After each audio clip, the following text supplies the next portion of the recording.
नमस्कार दोस्तों, लोक रक्षक न्यूज इंडिया में आप सबका हार्दिक स्वागत है। मैं हूं डॉक्टर आर मिश्रा।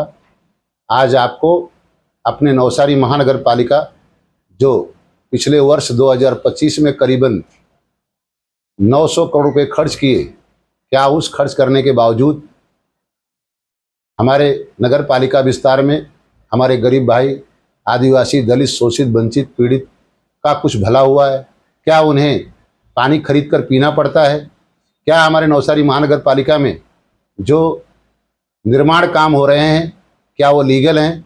जो भी हमें ITI से दस्तावेज मिले हैं उन सब का हम पूरा आज एक नया विश्लेषण करेंगे।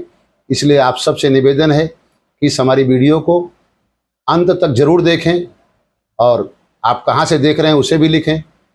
इसे लाइक और सब्सक्राइब करें और घंटी भी टन से बजा दें, क्योंकि अगली वीडियो उससे भी महत्वपूर्ण होने वाली है और आप तक पहले पहुँचे।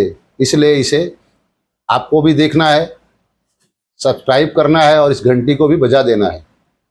आप सबसे निवेदन है पुनः इसे पूरा अंत तक इस विश्लेषण को जोड़ देखें। नमस्कार।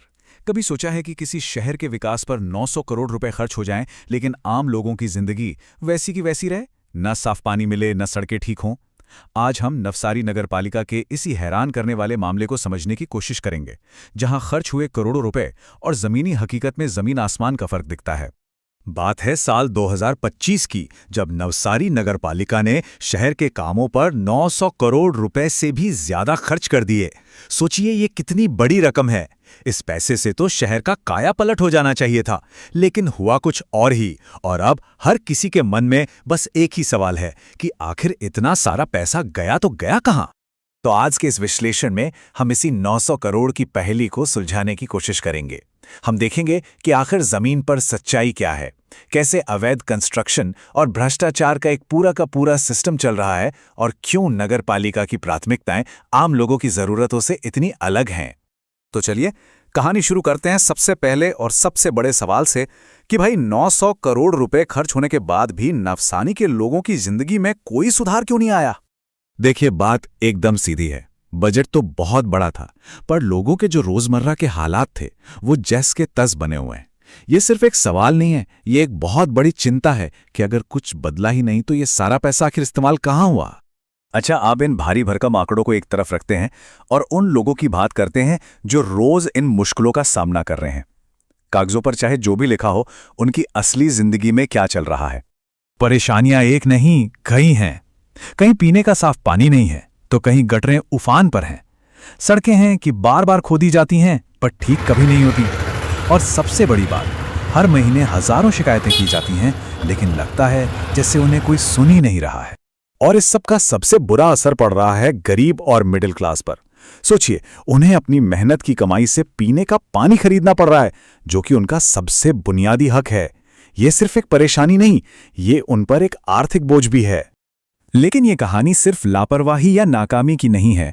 अब हम बात करने जा रहे हैं उन गंभीर इल्जामों की जो सीधे सीधे एक सिस्टम में फैले भ्रष्टाचार की तरफ इशारा करते हैं, खासकर शहर के कंस्ट्रक्शन सेक्टर में। जरा इस पूरे खेल को समझिए।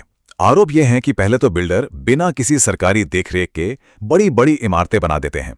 फिर हैरानी की बात यह है कि कंप्लीशन और बिल्डिंग यूज जैसे सारे जरूरी सर्टिफिकेट्स भी वो खुद ही जारी कर देते हैं। इसके बाद अधिकारी कथित तौर पर आंख मूंद कर इसे पास कर देते हैं, और आखिर में इन इमारतों को बिना किसी सही वेरिफिकेशन के बेच दिया जाता है। यह एक खतरनाक सिलसिला है जो चलता ही जा रहा है। और ये जाल सिर्फ बिल्डिंग बनाने तक ही सीमित नहीं है। आरोप हैं कि जो मजदूर इन इमारतों पर काम करते हैं, उन्हें न तो न्यूनतम वेतन मिलता है और न ही सुरक्षा। और हां, अगर कोई इस पूरे सिस्टम पर सवाल उठाने की हिम्मत करता है तो उसे कथित तौर पर FIR और मानहानि की धमकियों से चुप करा दिया जाता है। तो सवाल फिर वहीं आके खड़ा हो जाता है, ये सारा पैसा गया कहां? जब हम नगर पालिका के खर्चों पर नजर डालते हैं तो एक और भी चौंकाने वाली तस्वीर सामने आती है।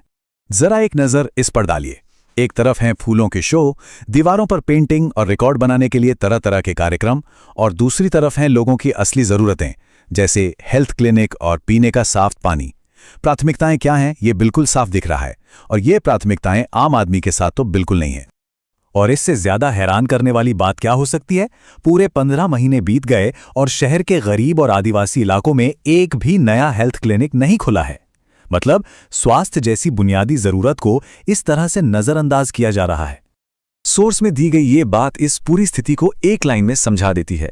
ये बिल्कुल वैसा ही है जैसे किसी भूखे इंसान को खाना देने की बजाय कोई मनोरंजक फिल्म दिखा दी जाए। उससे शांति नहीं मिलेगी, वो तो भूख प्यास से तड़प जाएगा। तो यहाँ सबसे अहम बात यह है कि ये मामला अब सिर्फ गलत मैनेजमेंट या गलत प्राथमिकताओं से बहुत आगे निकल चुका है।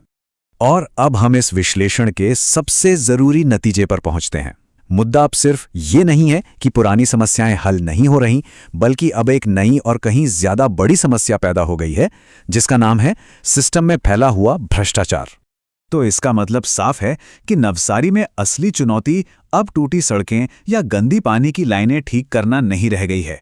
असली चुनौती तो उस गवर्नेंस के संकट से निपटने की है जिसमें ये सारी समस्याएं सिर्फ लक्षण हैं, जबकि बीमारी तो पूरे सिस्टम में फैल चुकी है। तो हम आपको इसी सवाल के साथ छोड़े जा रहे हैं कि जब भ्रष्टाचार खुद एक समस्या बन जाए तो फिर उसका समाधान कहां से आएगा। इस पर सोचना बहुत जरूरी है, क्योंकि ये सवाल सिर्फ नवसारी का नहीं बल्कि हम सभी से जुड़ा हुआ है।